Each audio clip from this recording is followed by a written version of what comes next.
Congressman Devin Nunes of California, obviously a longtime member of the Intel Committee and at the very center of a lot of the biggest stories of this moment.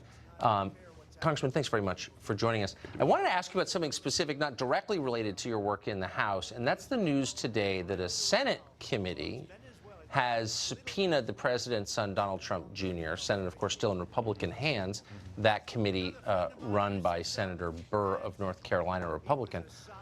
Why are your colleagues in the Senate pursuing a story that we now know wasn't real? Why is this continuing?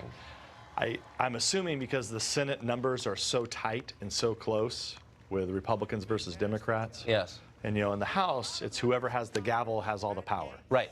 So in the Senate, they have to have some type of agreement. So I'm assuming that they believe that they can get, if you can believe this, they're going to take Cohen's word. Cohen, who's in jail, they're going to take his word. And I think they want to bring Trump Jr. in, from what I can tell, to see if he's going to basically keep the same story or admit to whether or not he talked to his father, blah, blah, blah, about the Trump Tower meeting. Now, what's very frustrating about this is that Trump Tower meeting was Fusion Russians. Right. Right? I mean, before and after Fusion GPS, who was working for the Democrats and the Clinton campaign. So what's frustrating about both the Mueller report, and I'm not sure exactly what the Democrats and the Republicans are doing in the Senate, but nobody seems to be getting to the bottom of Fusion GPS's involvement in the Trump Tower meeting. Now, as you know, the Republicans, we finished our investigation, said there was no collusion. Well, now we don't control the gavels anymore. Right. So we're asking to bring people in. We're asking for documents. We do what we can, but it's quite frustrating. But the bottom line, to answer your question, is my guess is this is something that Warner, the Democratic senator, wanted, probably in order to close the Senate report out. Mitch McConnell, the head Republican in the Senate, yesterday said, case closed, it's over, we're moving on, maybe now we should take a turn at running the country, rather than obsessing over what we know is a hoax. But that message didn't filter down, I guess. Yeah, it didn't make any sense. No. Didn't make any sense.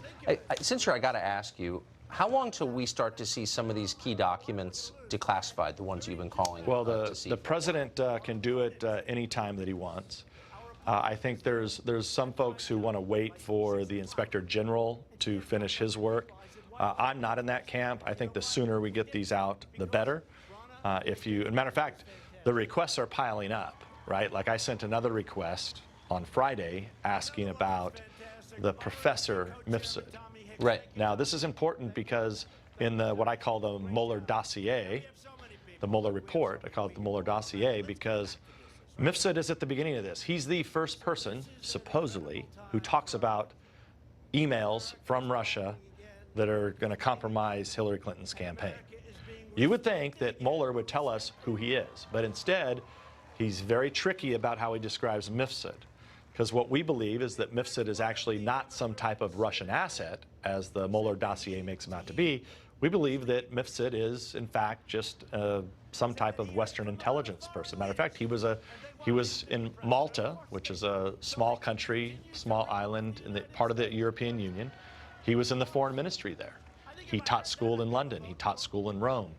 He actually worked with our FBI and held conferences with the FBI.